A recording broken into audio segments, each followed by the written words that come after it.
तो बच्चों, आज की क्लास में हम लोग पढ़ेंगे रिफ्लेक्स आर्क। आपके एनसीईआरटी का बहुत ही इम्पोर्टेंट टॉपिक है ये, और ये आपके एग्जाम में बार बार पूछा जाता है। तो ये रहा आपके रिफ्लेक्स आर्क का डायग्राम। तो हम इसको धीरे धीरे समझेंगे कि रिफ्लेक्स आर्क आखिरकार में होता क्या है और ये कैसे काम करता है हमारी बॉडी के भीतर। रिफ्लेक्स मतलब होता है सडन एक्शन। जैसे कहते हैं ना कि अचानक से किसी ने आपको पिंच हुई, आपने तुरंत हाथ हटाया, जिसे कहेंगे रिफ्लेक्स एक्शन। तो हम समझते हैं इसको आखिरकार में होता क्या है। सपोज करो ये आपका हाथ है, ठीक। आप अपने पैन में चाय बना रहे हो। क्या बना रहे हो? चाय। या जिसको नहीं पसंद वो बना रहा है कॉफी। अब अपना हाथ आप इससे हैंडल से उठाने के बजाय गलती से अपना हाथ, किसी का फोन आ गया होगा, अपने यहाँ पे हाथ लगा दिया। जैसे हाथ लगाया की आवाज आई कि मेरा हाथ तो जल गया। ये जैसे ही हाथ लगाया आपने, तुरंत हाथ हटा। तो क्या आप हाथ हटाते वक्त सोचे ये क्या है? ये पेन है, इसमें मैं बना रहा हूँ इंस्टेंट कॉफी नेस्कैफे वाली। अब ये मेरा हाथ गर्म हो रहा है, जल रहा है, क्या मुझे इतने देर में तो आपका हाथ जल जाए। इतना सोचने का टाइम तो किसी के पास होता नहीं है। हम जैसे ही गर्म चीज हाथ लगाते हैं तुरंत हाथ हटाते हैं। क्यों? क्योंकि उस वक्त हम सोचते नहीं है, तुरंत एक्शन लेते हैं। तो वो काम जो कि ब्रेन के द्वारा नहीं किया जाता, किसी और बॉडी पार्ट से किया जाता है, तुरंत किया जाता है, वो रिफ्लेक्स आर्क बनाता है। जैसे कि यहाँ पे आप देख रहे हैं, ये क्या है? आपका स्पाइनल कॉर्ड है। यहाँ पे ये स्पाइनल कॉर्ड, स्पाइनल कॉर्ड क्या होता है बेटा? जैसे सपोज करो कि ये हमारा ब्रेन। आपने ब्रेन का स्ट्रक्चर कई जगह देखा होगा।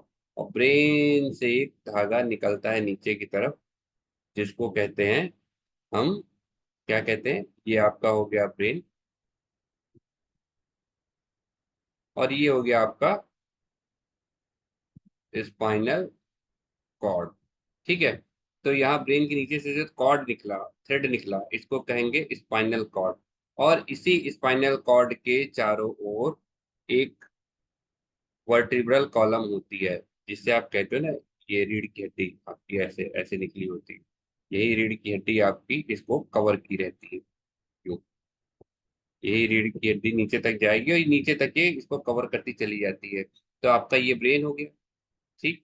इसके नीचे स्पाइनल कॉर्ड, स्पाइनल कॉर्ड को जो घेरे हुए है उसको कहेंगे हम क्या? वर्टिब्रल कॉलम या रीढ़ की हड्डी। तो अब स्पाइनल कॉर्ड में आप देखो होता क्या है। स्पाइनल कॉर्ड में जैसे कि हमारे पास दो तरीके के न्यूरॉन होते हैं, आप पहले पढ़ चुके हैं कि न्यूरॉन आपके दो तरीके के होते हैं। एक होते हैं सेंसरी न्यूरॉन, दूसरा होता है आपका क्या? मोटर न्यूरॉन, या सेंसरी नर्व और मोटर नर्व। तो अब जो सेंसरी नर्व्स हैं वो क्या करती हैं? स्टिमुलस को रिसीव करेगी। स्टिमुलस मतलब कि इन्वायरमेंट में आपके जो भी चेंज हो रहा है उसको स्टिमुलस कहते हैं। तो स्टिमुलस रिसीविंग का काम देखो, यहाँ पे रिसेप्टर्स होते हैं हाथ में, वो सेल्स या टिश्यू या ऑर्गन जो किसी स्टिमुलस को रिसीव करते हैं उनको हम क्या कहते हैं?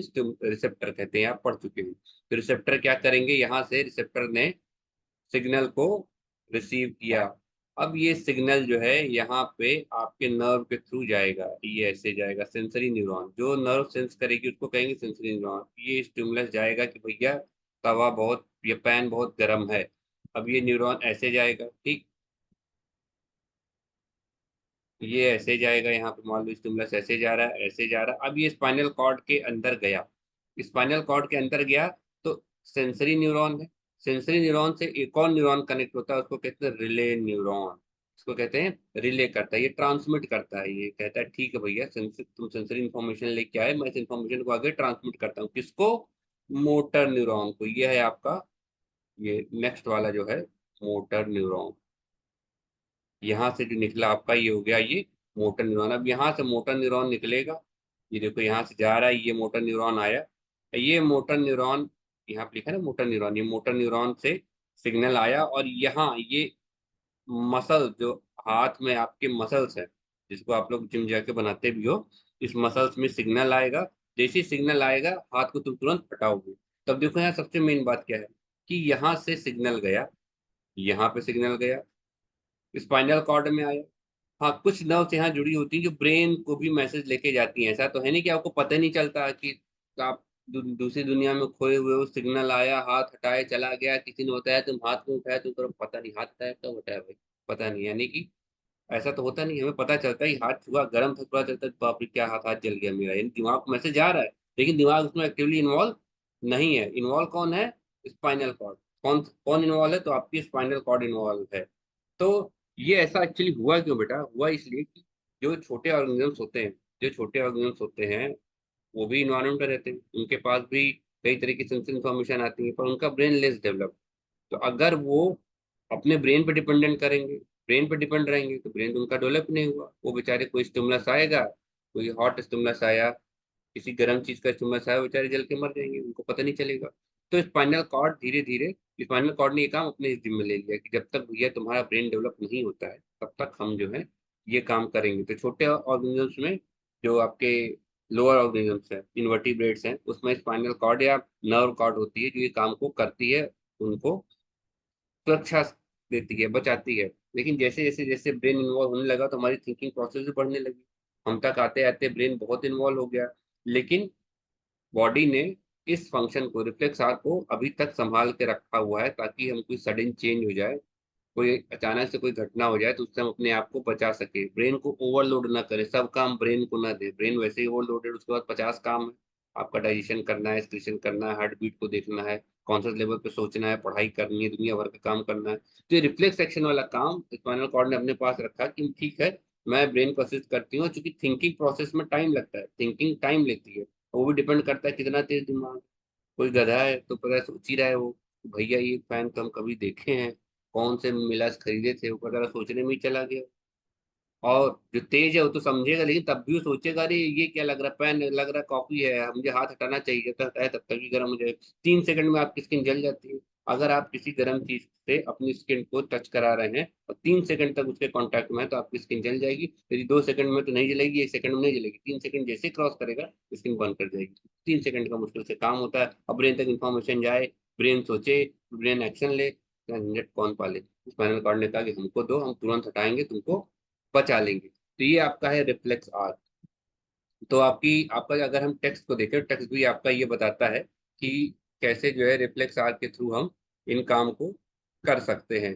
जैसे कि आप अपने, हम लोग टेक्स्ट में जाते हैं बेटा, इसको मैं इरेज कर देता हूँ। तो टेक्स्ट में जाएंगे तो एनसीईआरटी का टेक्स्ट भी यही कहता है कि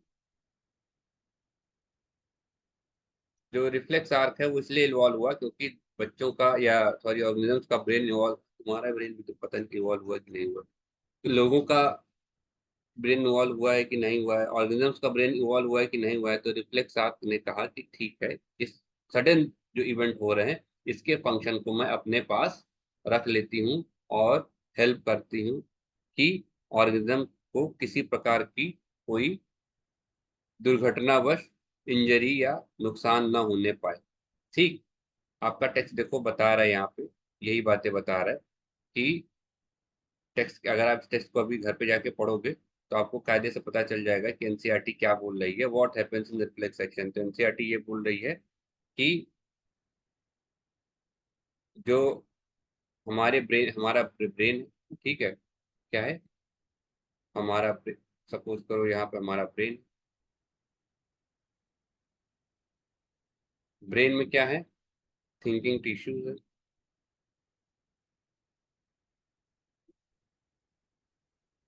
थिंकिंग टिश्यूज में कैसे बनते हैं थिंकिंग टिश्यू? ये इंटरकनेक्टेड जो न्यूरॉन्स होते हैं, डेंसली इंटरकनेक्टेड न्यूरॉन्स होते हैं, वो जब हम लोग ब्रेन पढ़ेंगे तो ये आगे देखेंगे कि कैसे हमारी थिंकिंग प्रोसेस चलती है, उनसे मिलके बने होते हैं। ये कहाँ पे होते हैं? आपके फोर ब्रेन।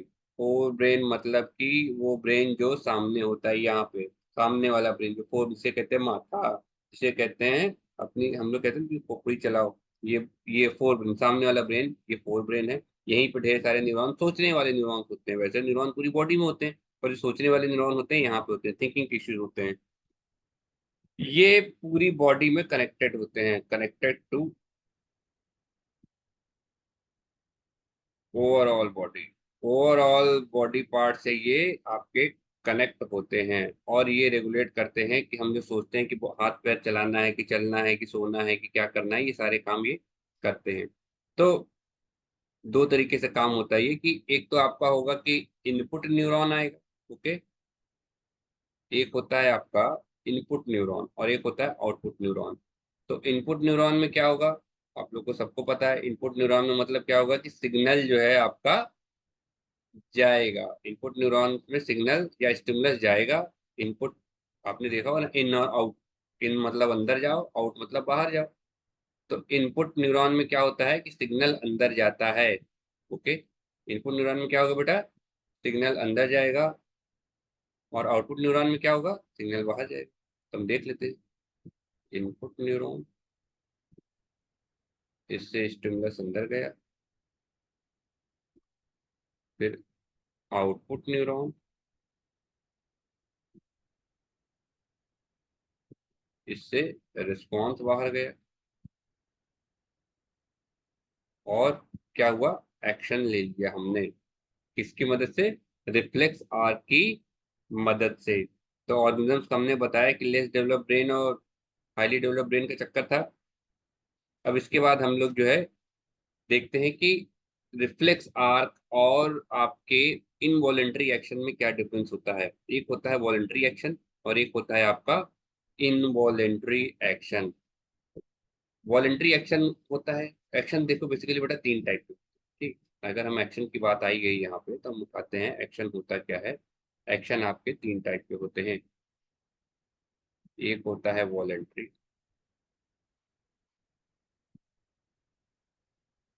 दूसरा होता है इनवॉलेंट्री,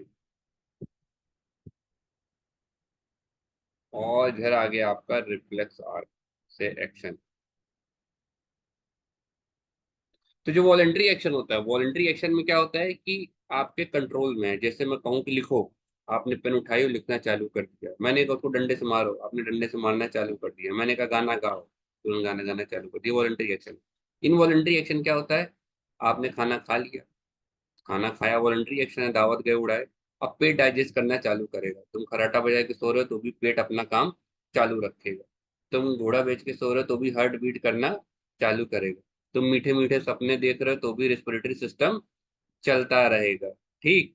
तुम सपने में बड़बड़ा रहे हो तो भी तुम्हारी किडनी एक्सक्रीशन के लिए यूरिन बनाती रहेगी। तो ये सारे एक्शन ब्रेन के अंदर आते हैं, ये इनवॉलेंटरी एक्शन है, इस पे तुम्हारा कंट्रोल नहीं है।